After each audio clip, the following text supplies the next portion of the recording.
And hello, fantasy football fans. My name is Gary, aka the IDP tipster. With me tonight is a good buddy of mine, Justin Varnes. He's a return guy. He's been here with us a lot. We always show him a lot of love. Justin, what have you been up to, buddy? Man, just trying to enjoy the summer before football season really kicks in. But a lot of work on Dynasty, trying to watch the film, trying to just get prepped. Also trying to keep the noise out. There's so much stuff that gets talked about during this time of year that turns out to be irrelevant once the real games start. So and so might not sign their contract, and this person might be getting first team reps, and all that's just garbage. So just trying to keep the blinders on. How about you guys? Right. Well, thanks for covering for me there. I kind of stumbled out of the blocks tonight, man. I don't know what happened. I got kind of distracted by something there for a moment. I hate fuzzy little things, but either way, that's pretty cool that you brought that up, because we're going to have a little fun here in a minute. You'll see what I'm talking about. You're talking about that news. Ryan Miller is a guy that a few years ago I was talking a lot with in chats and getting down on some IDP conversations and stuff. Ryan, I'm really glad that you've been able to make this show tonight. I was excited that you would come on and talk, man. I mean, what have you been up to? Tell me. Yeah, absolutely. Appreciate you inviting me on. Big fan of the show. I think it's just been great, getting some IDP edge, no pun intended, in the summertime, getting, the scoop on some players, like Justin said, sifting through the noise, kind of seeing if you can take some action before someone pops off next year. But yeah, appreciate you having me on. Like I said, it's the first thing I've really done fantasy wise in a year or two. So I'm excited to be on. Hey, man, I'm glad to help get your feet wet out here. Is this your first pod for the comeback? Yeah. Here, this is the first one. So, all right, that's cool. All right, well, we're gonna go ahead and we're gonna get some news here in a minute, mentioning of what Justin brought up at first. But first, we want to send our condolences out to our normal Tuesday night host, Craig. His dog Riley was laid to rest today, and it was a big part of the family, and we send our condolences, Craig. So I hope everything's, going as well as it could possibly be. All right. So, but then rolling on. So we're going to talk about a little bit of this news. We're going to just hit them real quick. All right. So I thought it was kind of funny. Cornerback Trey Wayne said he's done playing football and pissed off at the world, apparently, in the process. Saints edge Marcus Davenport lost the tip of his pinky, which would probably piss me off. Then, like a 300-pound kid, you got shoes saying it'd be fun to go out there and knock around some heads with some 300-pound linemen. I mean, you gotta love that from a dude that's 35 years old, right? That's a nice little tweet there. You think he gets him a job? You think he'll get him a job? Oh man, 35. Well, we're gonna talk about that age. That's a magical age for football players in terms of falling off a cliff. So yeah. A real quick thought. I can't think of their interior defensive lineman off the top of my head, but it'd probably still be an improvement. All right. Yeah. So moving along, let's see. Chase Young's going to probably start this. This is the serious news. Chase Young's going to start on the PUP list. Just letting y'all know. You're going to wait a little bit on that probably. And then we got Larry Ogunjobi signed with the Steelers. I just had to see what ESPN did. I just love doing with going and looking at their depth charts when something happens. They put them right in at nose tackle. All righty. What you guys got? You guys got any relevant thoughts on this? You think this is worth noting? Are we looking at anything? I mean, the only thing I'd say is, as a Steelers fan, I'm very excited about getting Ogunjobi. I felt like he's playing nose tackle. Well, I don't know about that, but definitely starting for sure. And I mean, I feel like with Tuitt retiring, somewhat out of nowhere, I feel like there was an edge to be had somewhere with the Steelers defense, just with that defense being so good. And didn't really think DeMarvin Leal was ready for that his rookie year. So maybe Ogunjobi is the guy, especially if you're in a defensive tackle premium league. Maybe someone to look at for sure. Yeah, I mean that's the defense. Right there in the middle has been pretty locked down for them for a while. And so losing two, it was big. Ogunjobi was rotating with all those Browns players. There's so many. We have these defensive lines that are just built to where they don't want anyone playing more than 50%. They want to keep everyone fresh, which is great for the defense, terrible for IDP. And so Ogunjobi is going to get out of that rotational mess and at least get a shot to play a ton of it. I mean, Stephon Tuitt was certainly an IDP asset in defensive tackle heavy league. So if Ogunjobi can do well with the improved reps here, I think he's somebody. I think this is a good move for him, at least in terms of fantasy prospects. I also think it's a good move for the Steelers to help plug that hole there. Yeah, my first impression is, I mean, I think they like Loudermilk, believe it or not, from last year. He actually got some playing time, and then didn't they get him another rookie this year to help fill that hole a little bit after Tuitt? Yeah, DeMarvin Leal, right, out of Texas A&M. Yeah. Right. So, I mean, nose tackle, I don't think he's a nose tackle, and I like Chris Wormley myself. I don't think he's going to upseed Chris Wormley. He just got done feeling like a physical two for the Bears. I don't know. Mm-hmm. I'm not buying into it that he's going to have any relevance in defensive tackle leagues. So to what? A defensive line two? I mean, there's only or a DL two, you thinking? Possible? Right, yeah. So one of those where I'm more happy as a football fan than a IDP manager necessarily. But you're giving him a DT2 there, Justin? Well, I mean, this is what I'm saying. This is what matters. Right now it's a bit early to see how all this will shake out in terms of his reps, right? But what I'm looking at is, is there more opportunity for him now than there was, last year? And I believe that the opportunity is there. The role needs filling, and he can fill that role. Right. And if he can play an increased snap count, I think he'll be valuable. But that ceiling, I think, is a DT2. Okay. I mean, to me, it would have to be defensive tackle. I'd have to see that he's getting the majority of the reps there at DT. I'd have to see that he is that I'm in a defensive tackle league, defensive tackle premium, if that's possible. He's certainly not somebody I would be targeting. He could be a warm body who's going to get maybe 40, 50 snaps a game, and I'll need that on the back end of my DD2. But in general, he definitely has taken a tick forward for me just because he's cleared some space and might actually get more playing time. Yeah, might be the keyword. Yep. Wait and see, folks. We'll see how that plays out. So at the moment, I mean, we're early July, so yeah, feel like it's possible. I mean, there's no reason to take that shot for it. Right. If he gets a inside job, he's got two pass rushers on the outside that funnel a lot of running his way. Yeah. So, all right, let's go ahead and we're going to start this drop. Well, actually, it's buy, sell, drop, but we do go in reverse. Hopefully this will.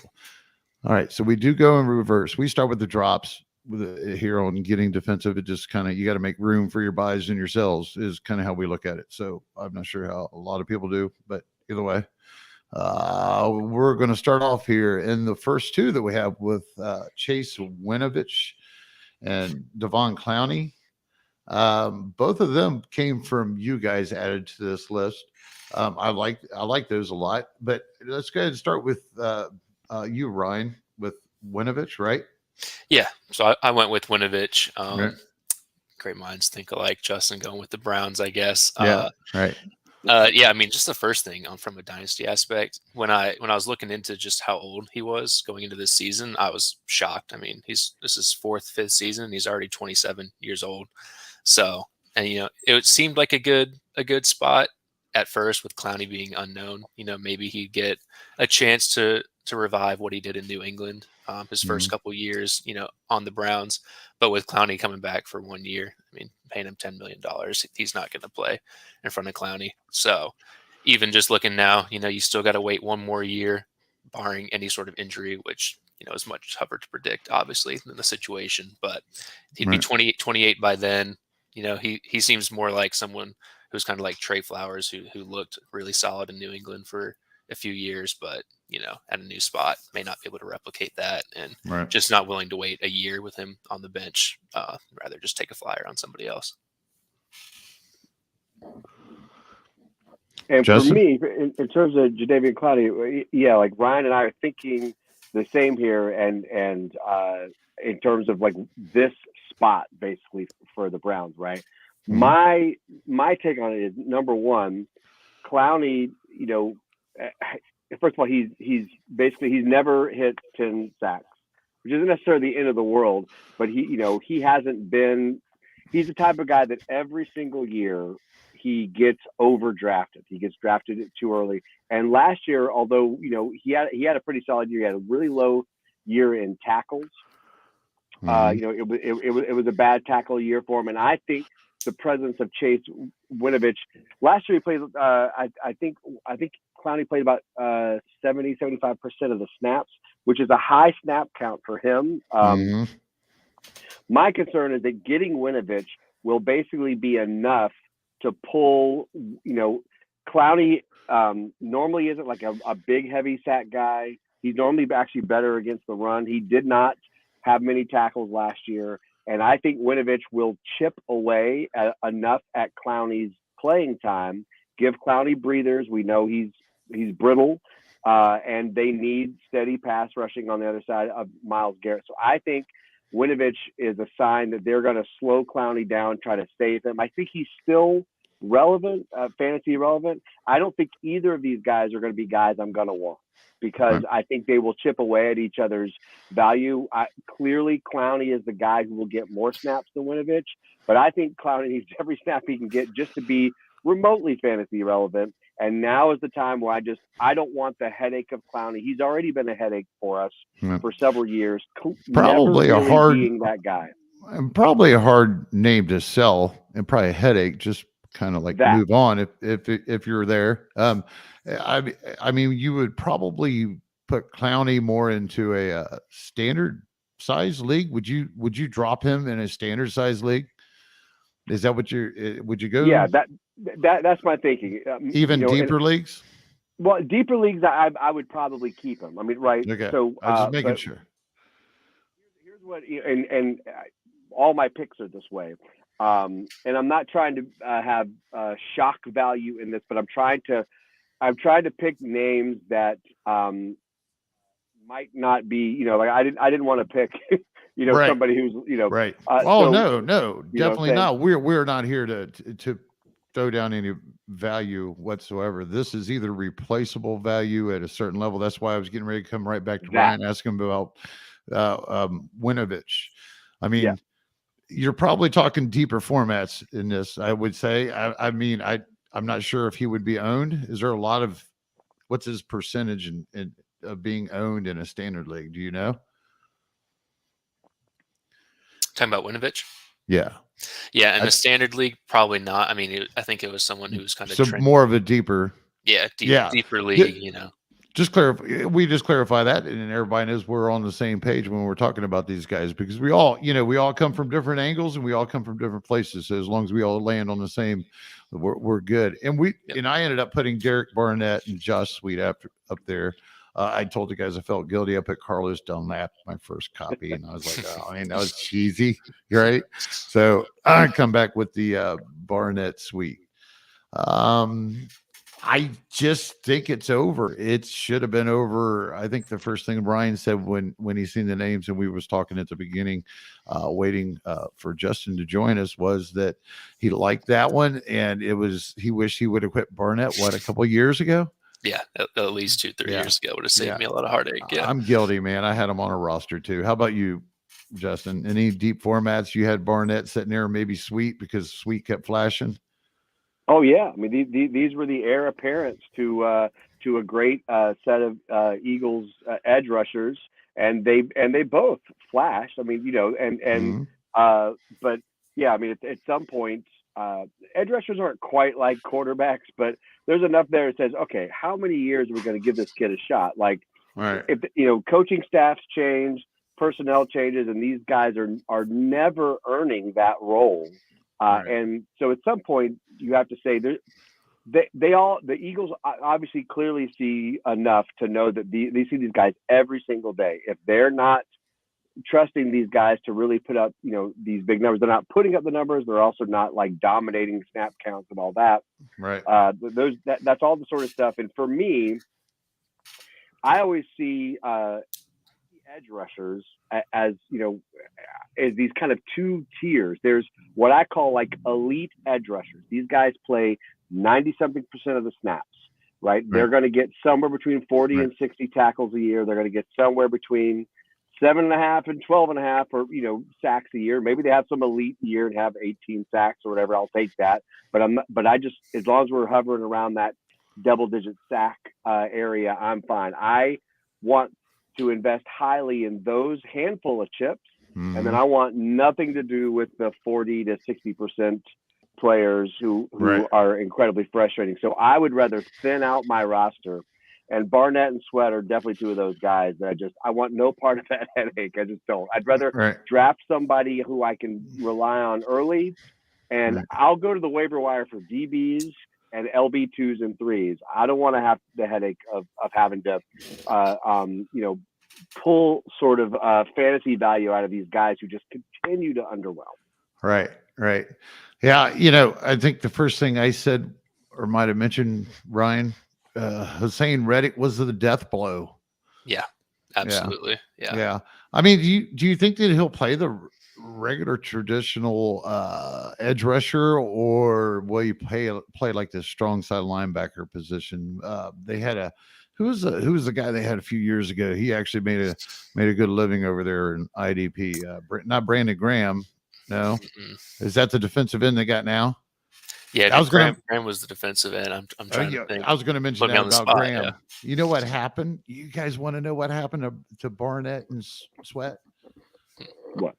Graham outlasted both of them because they've been there forever, and he's still there, right? He's still grinding. That's what happened. Yeah. They never got that shot at that weak side because he held that down. He's still there, as far as I know, probably.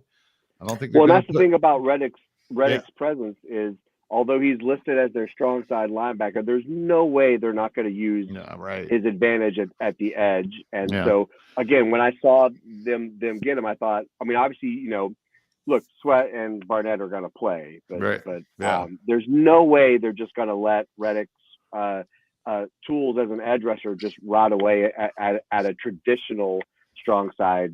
That's what they brought him in to do. He's proven that for the last few years. He is just rush him. Yeah. I wasn't too fond of how Carolina used him. I think that he would have been better to go into a regular 3-4 edge rusher role, be straight out outside linebacker or something. I don't know. So I guess we ought to pop up with the next ones here. I'm probably going to mess this up. And there we go. Look at you. Come on. Look at me. All right. Oops. And with the phone. All right.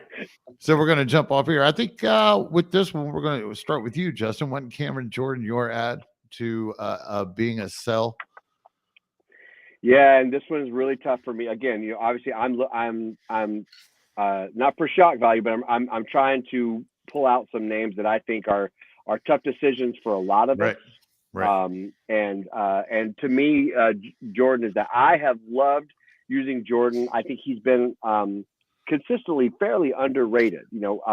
He puts up monster numbers, but sometimes he doesn't carry the marquee value that some of the other edge rushers do. But now I'm on the flip side of that. Jordan's 34, and it's not going to be long before he gets. Most of them don't make it this far. Right. I mean, right? There's more and more of them making it this far, but there's still very few of them. And my issue with Jordan is I was saying, just a few minutes ago about the elite value of a 90+% starting edge rusher, somebody who's going to be on the field every single down, basically, right? We know that edge rushers are always going to be volatile. That's just their role. It's like certain hands in poker. Man, when they hit, it's amazing. But you just have to understand that sometimes they're not going to hit, and you know that going into the hand. Right. Same thing here. Well, I want every opportunity to get that 3-sack game or that strip sack fumble, whatever. I want the opportunities, the reps, and Jordan has been that for us. But at 34, with a defense that's starting to evolve, we have these linebackers who can get on the edge a little bit more. I see that we got Jordan's either going to have last year was his final great year, or in terms of being a DL1 kind of situation, or it'll be this year. And I'm a big fan of selling. I want to sell him now in a trade before he hits that wall. And I don't necessarily think he's going to hit some sort of wall where he's no longer effective. Right. I think we're going to see what we've seen time and time again, which are these great edge rushers, and as they get older, they start getting rested, as they should. The Saints should rest him. He's 34. Yeah. So when that snap count goes from 90+% to 74%, maybe it's 62%. That half a step of cent. Yeah. Right. Right. Exactly. Then all of a sudden he slips from DL, low end DL1 territory. Now he's into that middle mushy DL2 territory. Right. And I want to sell him as a high prospect, not a prospect. I want to sell him based on his past performance before his future performance costs me. All right. Well, before we get to the elephant in the room that a lot of people are probably just mouth open looking at this Kwity Paye, I'm just going to throw in that I have Marcus Davenport in there because I do not trust whatsoever. And I've just seen some kind of really, really ungodly high values coming out of just trading them. And if I can get that and I can get what I want for him, I'm going to take it. I just to get rid of the headache. I'd rather see him boom over on somebody else's roster and me just make sure that I got, what I had coming to me and have my ass covered. I just headache. I don't think any of it's going to be worth it. I'm not sure. I like Ganderson. I think is his name a little bit, but he's underperformed a little bit last year. What was his name?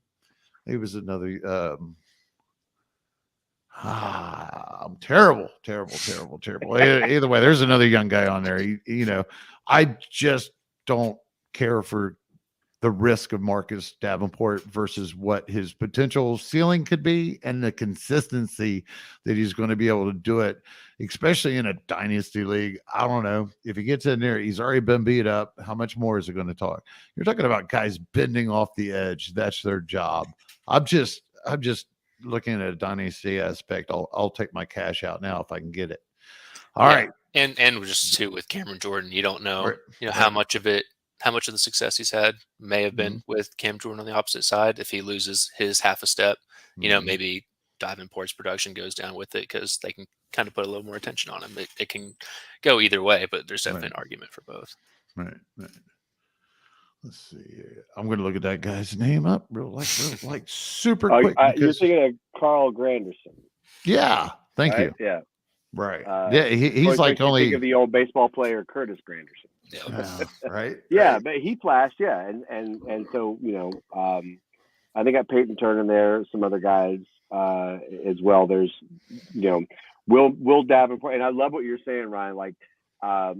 Jordan routinely gets double and sometimes triple teamed, and if Jordan's not on the field as much, or again, we talk about that half step, which nobody has beaten Father Time yet, then maybe they don't need to devote so much attention to Jordan, and then whatever I'm trying to think of who I'm blanking on his name right now. He basically anyone you throw on the other side of TJ Watt is going to have just a dominant year.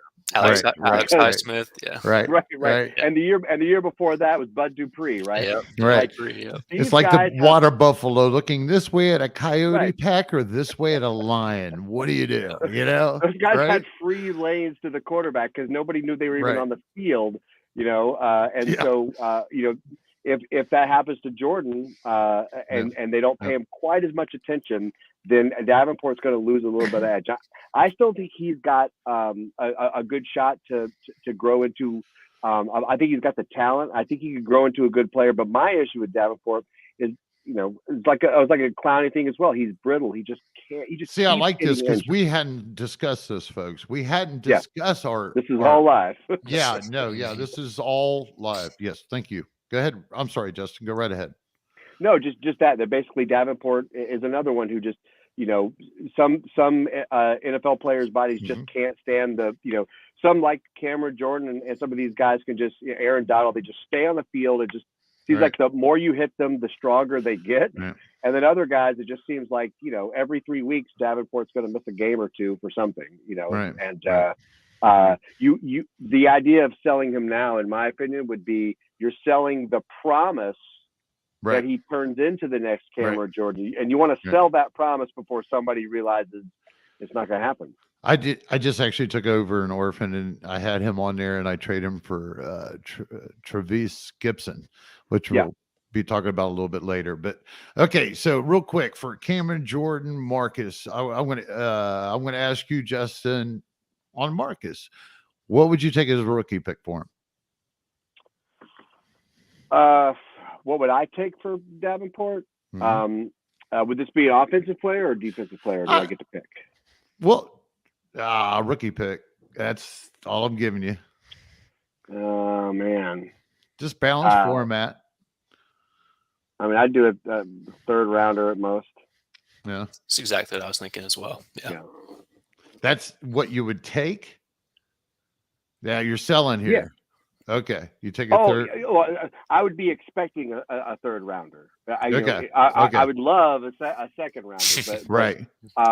And you know what? You might get a second rounder for Davenport. Yep. I think I would offer a second, expect a third. Is what I would do, Make them counter, man.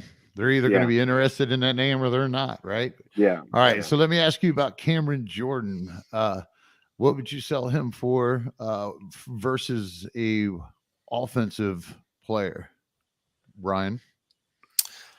For an offensive player, right? Like tier. We're talking running back one. Yeah. We'll just make sure that everybody in the audience understands here.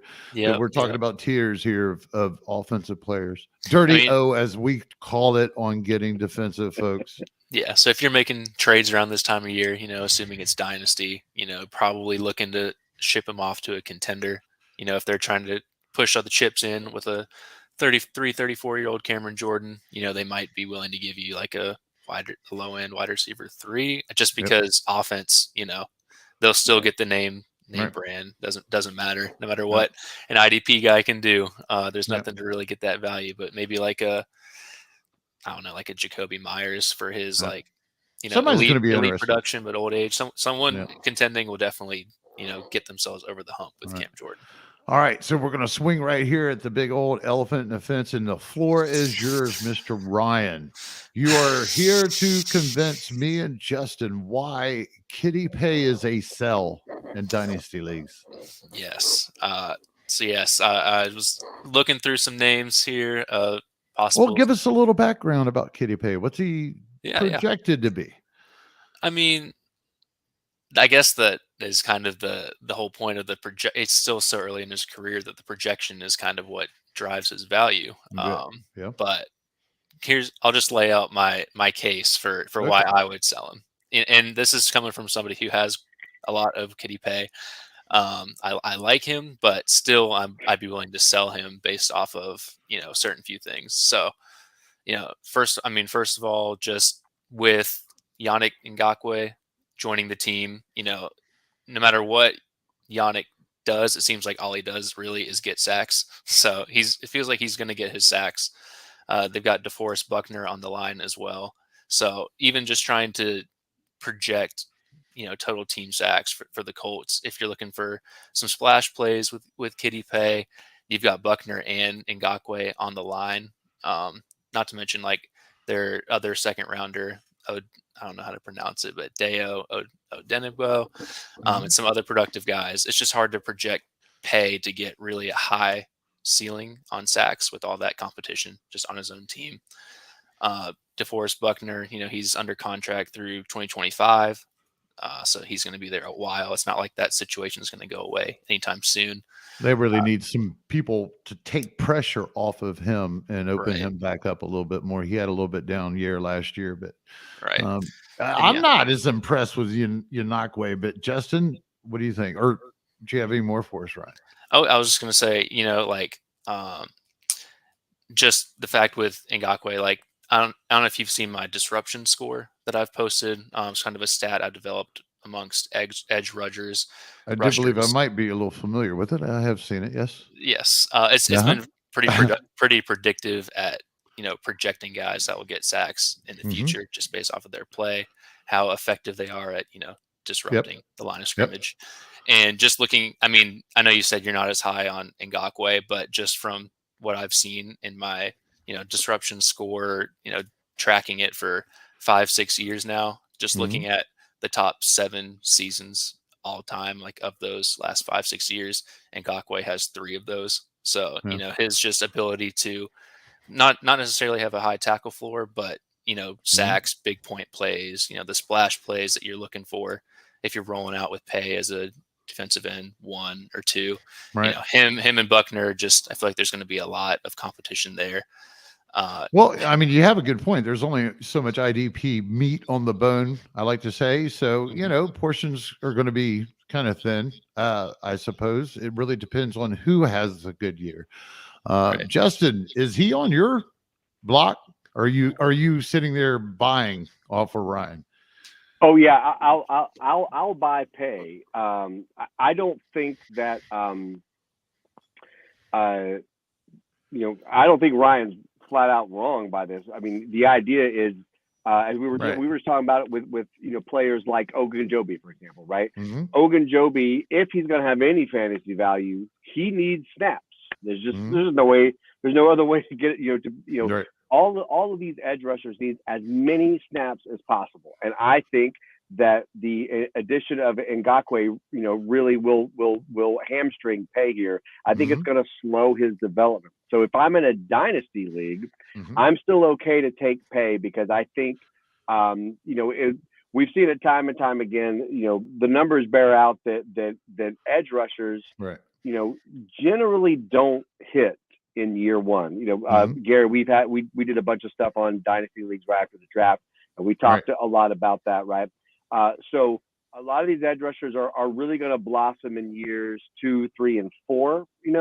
What I think this does for Paye is I think it slows him down for a year 2 breakout, but I still think he's got possibilities for years 3 and 4. So in a dynasty league, I'm going to take that shot just because I want as many chips for somebody who might turn into one of those elite DLs playing 90 plus snaps. But I don't think it's likely this year, partly because of Ngakoue. And although, you guys are both right, you can't project 3 people on the same team to have double-digit sacks. Right. That's just not how sack distribution works. Right? Yeah, and Darius Leonard is just going to go have a seat. Right, exactly. Yeah. He's just going to decide not to rush the quarterback. I don't need any of that. Right. So I think what's going to happen, my issue, the reason I think that that I'm okay to take a shot at him in a dynasty, like put him on the bench, whatever.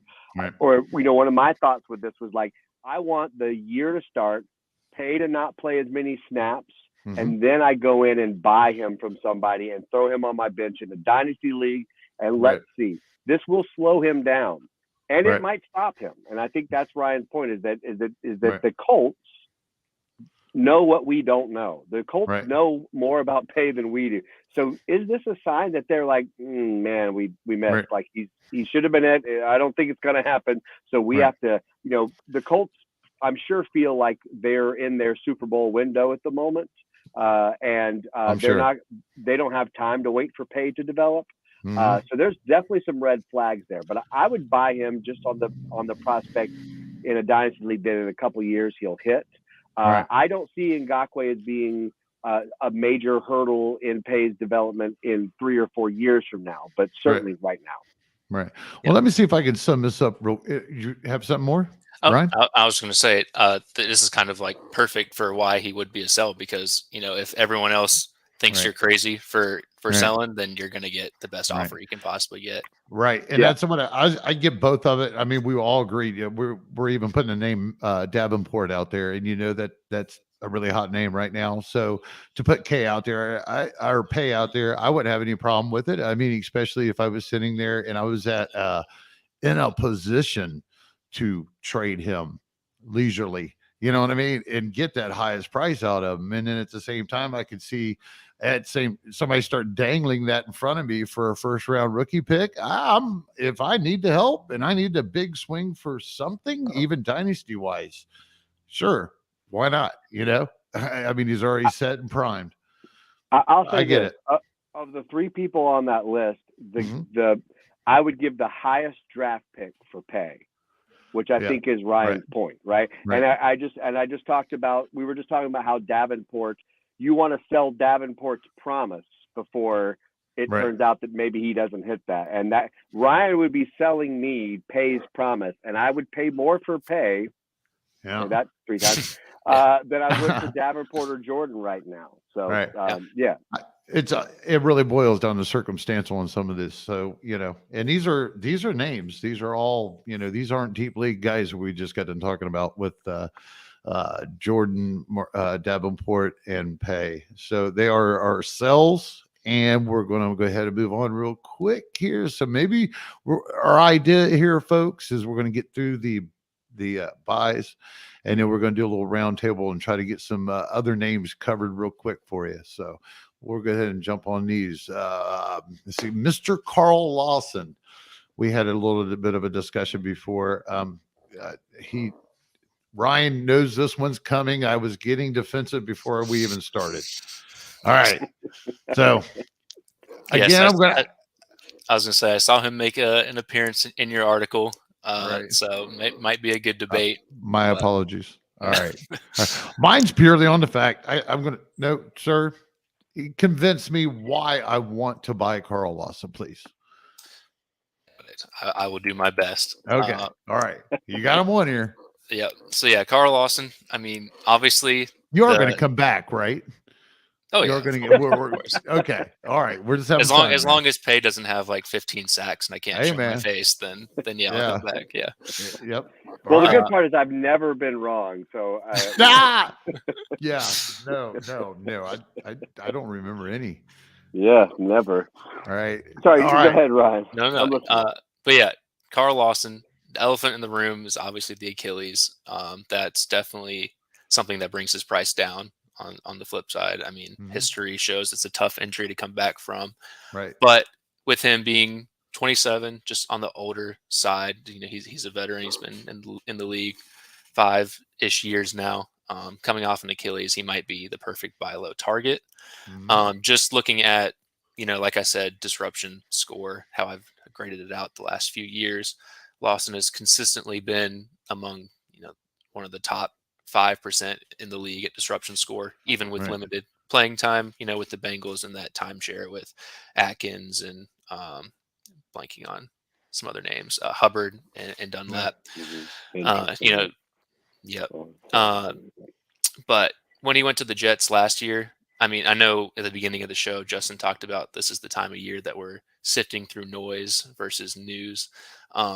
Carl Lawson's hype train that he had at a training camp with the Jets was like some of the most absurd, just like hype trains. I mean, almost every day they were raving, like upping the stakes about how good he was looking last year, to the point where I was finally just like, okay, this can't be just noise at this point. Like there's got to be some merit to this. I mean, just his competition, kind of like we said for Pay, kind of on the flip side, they've got Jermaine Johnson is, I guess, the biggest competition along with John Franklin Myers. I'm not too scared about that situation, at least in the short term.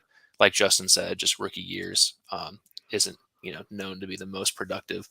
So if Lawson is kind of that one main side on the edge and they got John Franklin Myers and Jermaine Johnson kind of on the other side as they get him some work with, they signed Solomon Thomas. They got Quentin Williams in the inside to take some pressure off. I think he's somebody that can absolutely, he could, there's definitely an argument I think that's kind of your argument, Gary, is the Achilles slowing him down. That's rough on an edge bender, man. Yeah. But That if not, Achilles that's right, rough. It's not a right. death blow though. Right. Thankfully, I mean, he hasn't had to rush back. It's been a full year since it's happened. Yeah, missing he's the not whole practicing season. right now, but I think they said he was hoping to be back for camp. Yeah. I guess I'm just real quick before we get to you, Justin. I'm just going to say that I am also kind of adding in the fact that he's never been able to peak. There's always been something holding him back. He's getting a little bit older now. I mean, Cincinnati did not sign him, but then they went and paid Hendricks. I think might have, I don't know, maybe Jets took it. Whatever the situation might have been with that one. I don't feel the momentum to go and make that buy. I guess is where I said on that one. It's not a strong stance. It's a gut call, but we do use those at times. Go ahead, Justin. What are you thinking, man? Are you buying? Man, this is a tough one. I'll tell you why I would buy him. If I decided to buy him, the things that would sway me would be one, obviously the Achilles is a big deal. He really does not. I'm going to say other than the Achilles, which is like the Achilles of the Achilles. Other than that, this guy's dead. He's pretty healthy. No, right. But he doesn't really have that much wear on his tires. We talked before about how earlier in the show about these edge rushers needing a couple of years to develop. Lawson's only got a couple of years in the league, and that last year in Cincinnati, really high pressure rates, which is those peripherals that we like to see in terms of sack conversions, because sacks can be, there's luck involved with sacks. We've seen it before. So I think he had 44, 45 pressures his last year in Cincinnati. That's a solid number. The other thing that doesn't worry me, I'll say this about Carl Lawson. And Ryan, you hinted at this a little bit. The drafting of Jermaine Johnson he'll be a defensive end. You've got John Franklin Myers, who's a defensive end, and then it's like, well, wait a minute. So how does Carl Lawson fit on this? And Saul has already talked about this. He's talked about on passing downs, they're going to move John Franklin Myers in. They like his rushing ability, on the interior, which means it looks, so far, speaking of noise and news, it looks to be Carl Lawson will be on the field the most of these three edge rushers, and then Johnson will come in while in sub packages, and then Myers will move over, and Johnson will likely sit on the bench when they just need two pass rushers and they're playing the run ball, which means Lawson's going to get the most snaps. So how long are we looking? Do we think he'll start my thinking, I guess. So I went with it was a boom bust article, and I went bust for this year. I'm not expecting him to be able to come out and live up to the expectations of what these buyers might be buying for this year, so it's tough for me. It's tough, but either way, I guess can he end the season as I'd be impressed if he ended the season as a strong edge rusher too. If he could hit that, I'd be on board. But right now, it's tough for me. It's really tough. Yeah, I'm curious what people who had stashed him all of last year and had to wait, the whole year, if they're impatient and trying to move on. But just looking at the promise and price too. I mean, it's really, really. So when it comes to buys, I mean, Ryan, if you're buying, what are you willing to pay in a rookie pick? I mean, I'm looking at DLF's defensive end rankings, and Carl Lawson is D lineman 32 on there. If I can flip anybody in the 23 to 30 range that has a higher value for him, and maybe pick up a pick along the way, like Marcus Davenport. If you're out on him for the reasons that we touched on, you could flip him and get Carl Lawson and a pick. Something like that. You should be able to. You should be able to. So For sure. we'll just go ahead and stick with you then with the since it's you're the higher buyer on this. What would you do with a wide receiver or running back tier? Who what would you take for if it was a balanced league, folks? We are talking about a very balanced league. Yeah, it would be probably like a wide receiver. I mean, just if you can definitely talk down somebody else talking about his age and his Achilles. There's a lot of ways you can drive his price down if you're trying to buy him. So maybe like a wide receiver 4 or 5, and just they're going to set the market on you with them. Yeah, they're the one with the offense. So we're going to move on real quick here. All right, good stuff. Let's see. Chase Young is a big buy, right? Justin, you liking Young again this year? Is he bouncing back for us? For me, yeah. I mean, as somebody who wants to buy him, I love the news coming out that he's going to start on the PUP list. Of course, he's going to start on the PUP list. Like we're not even remotely near the season starting, and he tore his knee. So this is that to me that is noise. To me that is like, what do you think he was going to do? And that's that would be somebody being like, I don't know. I said it. Right. You know what I'm saying?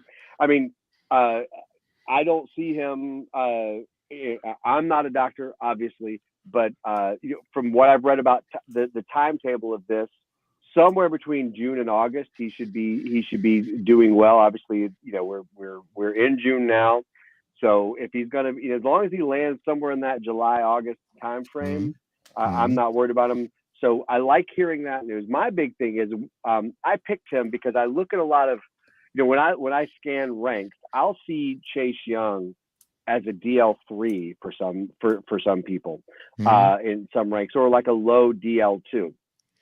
And I think that last year, number one, obviously, okay, so obviously he was injured, crashed year. I think that alone is kind of driving his price down, which I'm happy about. But he obviously was underwhelmed earlier in the year. We all saw it. And it frustrated a lot of people. But Greg Cosell, who's a guy who studies film a ton, we talked some about Chase Young, and he said the issue early on with Chase Young last year had nothing to do with talent or ability. It had to do with the fact that he was missing his assignments. He was essentially he was like a safety who was going for the ball and not staying home and missing the ball, and it was costing his defense, right? So he wasn't setting his edge like he was supposed to. It was discipline, coaching kind of thing. I was just getting ready to say there wasn't no discipline to the right. Basically, here's a guy in his second year. He was all hyped after his rookie year, and I think it. Yeah, right. So I think those things have caused his numbers, has caused his rankings to drop. Everybody's a little nervous about him. That's fine with me because I think he has, his ceiling is so incredibly high. He's got top 5 DL ceiling, and this might be my only chance to buy him as a DL3 in someone's eyes, which is, which flabbergasting to me. We don't know what's going to happen, but in terms of talent, he's got so much support on that defensive line. We were talking about that earlier. He's not running solo out there. He's got Montez Sweat on the other side, Jonathan Allen and Deron Payne. All those guys are ballers. Yeah, so I got him another rookie too, I think. I don't remember who that was. Yeah. But assuming he's healthy, and it might be a Carl Lawson thing where he starts the year a little slow and then builds up to it, but that's fine with me. Right.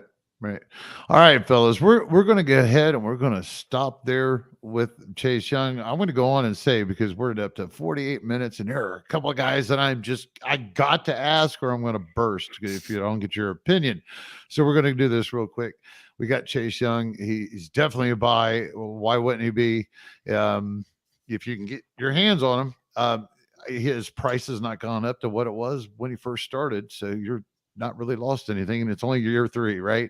So Trevis Gipson, I just like this kid. I mean, he really flashed last year. He's more of a solid player, but I think they did a good job and he's got a lot of talent. If you go to gridironratings.com, I don't want to spend a lot of time on Gipson because I do love this guy as a buy, and I think you're going to get him kind of cheap. You might find this guy on waiver wire in some standard leagues, but I think he's got tier 1 on him. Go to gridironratings.com and check out the article I just happened to put up.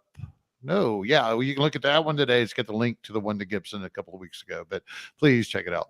We're going to go roll on here real quick because like I said, there was a couple of guys, and I'm going to be selfish about this because I got Mr. Miller and Mr. Varnes cornered. So let me see what I had for the end here. You all look at that for a minute, and I'll pull this up on these other players real quick here. All right. This was like the last ad I had on here. I got you guys, either one of you got an opinion about Rams, Justin Holmes or Hollins. He'll be penciled in as the starter across from the opposite side of Donald, and who's over there? Floyd. Leonard Floyd, yeah. Floyd. Yeah, right. What do you guys got on Justin Hollins? You got anything on him? Any radar hits at all? I mean, the only thing that strikes me is, we've talked a lot about it tonight already, but we've seen a ton of average to above average defensive linemen play next to Aaron Donald and have very productive seasons. It's pretty easy to rush the quarterback when you have 3 of your linemen on Aaron Donald and they still can't stop him, right? So playing next to Aaron Donald should absolutely, in my opinion, raise this kid's value. If it wasn't for Aaron Donald, I wouldn't think a whole lot of Hollins. I mean, he didn't last on Denver, and they certainly could have used him. But I think playing next to Aaron Donald basically raises anyone's stock. What do you think, Brian? Yeah, I mean, I would have liked to see one more splash play game, in the 8 games they played last year, other than 2 sacks against the Bears offensive line. I mean, we might be able to do that. But yeah, I mean, the biggest concern that I have with Hollins and the Rams just is their willingness to go buy veterans just to contend. You never, just because he's there now, even if he's the 2 there, or the 1 or the 2, whatever it is, that doesn't mean they're not going to go get somebody and trade their 20. Yeah, they're not done pick. yet. I mean, young talent for sure. I was definitely trying to pick him up on waivers. I got beat to it last year. Oh, did you? Yeah. So stuff like that. I got him off waivers earlier in a league that I needed a little. I like him. I think he's got a little boom to him, but it's not going to be a big boom. It's just another one of those things, any production he gets it's probably going to be funneled his way. And then at the same time, just by default, you don't run towards Aaron Donald if you don't have to. You don't run towards Leonard or Floyd if Donald and him standing next to each other. Right. So we'll see how that goes. He's got to last the year. He's got a little bit to prove, but I like a little boom in him. But I wanted to turn the floor over to you real quick because you really seemed like you wanted to talk about Chandler Jones when we first started talking about this. And then I'm going to fly through a couple of names with Justin. Where are you at on Chandler Jones that you were wanting to sell, or was it drop? No, it wasn't drop, was it, Ryan? Oh, me. Didn't you bring up Chandler Jones? I might have brought him up as a sell, kind of the same kind of narrative as Cam Jordan. The production and the age. Raiders. It's not a bad spot just because there's no one. That's what I hate about chats, folks on Twitter and stuff. You don't get that same feeling as talking to people. Through the old video box or whatever this thing is. So I'd probably put him similar to Cam Jordan, but I'd rather have Cam Jordan in that situation of the 2. Justin, what do you think? Give me a real quick. What are you doing with the Bills situation? You got Von Miller. You buying, selling, and dropping? Selling Von Miller. I mean, he's been one of my absolute favorite edge rushers. And loved watching him play. Again, he got to play across from. I mean, he's older, right? But he got to play across from Aaron Donald, so we have to always keep that in mind. Like, of course, he was gonna do well for them. It was the best defensive line he's gotten to play on in several years. Right. So what I don't like about all of the Bills, there is one guy a guy on the edge that I'm going to invest in. The other ones I'm going to let go of. What I don't like about the Bills is the Bills have a heavy rotation. So you were really playing with fire, expecting the eldest of the group to play enough snaps. Now, is he going to get his sack? Sure. I've seen him penciled in as a strong side linebacker too. I mean, I don't know what that amounts to in that scheme or what they'll end up doing with him, but definitely. This is they're in their Super Bowl window, right? Right. They're going to use Von Miller very sparingly when they need him, and have him in the playoffs. Yeah, exactly. Right. I mean, don't leave him on the bench until week 17 if they need to. And because they have a long history of a heavy rotation, they have so many defensive linemen. I don't see Miller being able to get enough snaps to matter, and I really feel that way across the board. The only guy I'm willing to invest edge rusher wise there is Greg Rousseau, because he did so well on so few snaps, and we saw his snap count rise. And I think it's going to be younger guys like Rousseau footing the majority of the snaps to give the Millers, et cetera, their time off. Yeah, I'm not looking at Shaq Lawson either. I mean, it just, like you said, it's a big rotation. Let's hurry. Let's see. How about this Joe Tryon-Shoyinka? No, wait a minute. I just butchered the hell out of that. Oh, I apologize, sir. I apologize. Oh, man. But yeah, hold on, JTS, we can. I think I bit my tongue. Gary, I got to be honest with you. We're 56 minutes and 30 seconds in. I was starting to sweat. I was worried I wasn't going to get one just completely butchered name in. Oh, we only my had a God. few minutes, but you came in through the clutch. I really appreciate that. I'm glad I'm here for you, man. I'm in a hurry. Look, I'm trying to get it under an hour. I'm trying to do this all. You did it great. So we are going to move on and not try to do that again. I'm going to give you a different one, Ryan. I'll buy Joe Tryon-Shoyinka though. I'll take him. Likewise. Yeah, all right. Everybody should be right. Just want to make sure that name is still floating out there. Okay, tell me real quick about Tyus Bowser or Odafe Oweh. Yeah. Oweh. Yeah, Oweh. I'll take Oweh of the two for sure. When I was looking at Paye, just in that kind as of a buy. sell. Yeah, of course. Right. When I was looking at him, just like in terms of even rookies in his own class, just long-term outlooks and kind of current production to date, just to circle back on that, because I think someone like Oweh or Jalen Phillips, I mean, I think you can flip Paye for either of them plus. And I think, Oweh showed a lot more than I thought he would, just with the young defense that they've got in Baltimore. I was surprised. Great disruption score. Everything seems to be pointing upward in the future. So Oweh is someone that I would love to get. The man has a twitch. He's got like a rookie twitch. He's raw.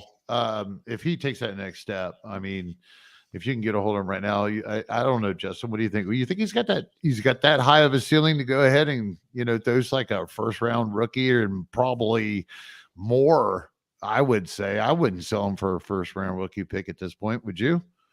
I really like Oweh. I mean, we're okay. And let's also be clear. Oweh is going to be an OLB. So if you're in a traditional league and he's going to be going up against actual linebackers, you're going to have trouble there. Really about the only one who we can count on is TJ Watt to actually be an edge rusher who can actually hang with the big dogs on LBs. So if he's an edge rusher, if you have an edge league or he gets to qualify as a DE, Ryan, I totally agree. I had high hopes for him coming out of college. I thought when he landed with the Ravens, I was like, oh, you got to be kidding me. They have a heavy rotation, and he's going to be a linebacker and all that. But man, he really, really played. Similar to Rousseau, like both of these guys on paper should not have gotten that many snaps and been that disruptive in these schemes. the fact that they did that are great. So yeah, they yeah. earned that November, December playtime for sure. So Yeah, quick right, blurb on Bowser real quick. I mean, the guys came on a little bit, but I don't know. You could probably get him off the waiver wire, right? Probably. Yeah, I think I would so. say so. Okay, let's hit on. Oh, screw that time. Folks, we're running into overtime. Let's go with what about Bradley Chubb, Ryan? As an NC State alum, where is it? Right there. Oh, did I hit a nerve? Love Bradley No, Chubb. Definitely hit no, a nerve. right, So right. I got to be higher on him than most. But he's somebody that Von Miller has been gone, but he hasn't really gotten a full season under his belt to flourish in there. I think him with is it Draymond Jones? Is he another edge there? I think they can be definitely serviceable unit for sure. Again, like you were saying, Justin, if you're edge designated, not linebacker, outside linebacker with Chubb, but assuming edge designation, he's somebody that, just another guy post injury, veteran for a while, but has shown his production. It's somebody that I'm willing to get cheap, and hope for a high ceiling. Just going to take flyers like that. Right. If you average his games played, which unfortunately has been fewer than we would have hoped at this point, he's averaging about a double-digit sack season. Yeah. I mean that he his rookie year he hit 12 sacks his rookie year playing every game, and then in 2020 he played 14 games, had 8 sacks. So this is when he's healthy and is out there on the field. He's got that upside, and without Miller there now, and they had a couple of guys there where Chubb was rotating, and it was sad because it looked like 2021 was going to be the year for him to get that high snap count that we want out of our elite edge rushers. But hopefully this year is that year. Yeah, I was a little bit disappointed in Malik Reed's opportunities the last year or two. I thought he could have fit in there. I'm not buying Bradley Chubb unless he's at a good price. Personally, I don't know about you guys. Yeah, I mean, I'm not, if the price is right. Yeah, right. Definitely has to be there. Randy Gregory, does he end up the main pass rusher? Or do we see Bradley Chubb on the weak side more, blind side more, or do we see Gregory over there? That's just a question mark. I mean, but what kind of value are you putting on Randy Gregory? Are you buying in a dynasty league at this point? I'm not. I don't know how you feel about it, Ryan, but I just sell if you had him. Yeah, sell I if you had agree. him. Inconsistent play, right. Definitely flashing, but I want somebody who is more reliable. I either want somebody who's more reliable, or if I'm going to take a chance on somebody, I want it to be an Oweh or somebody younger who at least has a much higher ceiling, and particularly in dynasty that I can run for a longer time. Right. And this is a little bit late in the ball game, folks. I kind of did stumble out of the blocks when we first started this, and I forgot to mention we were talking about the edge rushers, which are the 3-4 outside linebackers in the base NFL scheme, and the 4-3 defensive ends. I should just designate all those guys just edge rushers, and we'd all be just good and happy. I think even the NFL players would like that. I think I've heard that. There's some of them that's, what do you do for a living? They don't say I'm a linebacker. They say I'm an edge rusher. I'm going to get your breadbasket, buddy. All right. Well, folks, I probably also forgot to mention to make sure that you go to Gridiron Ratings. Check us out here on YouTube. Subscribe, follow.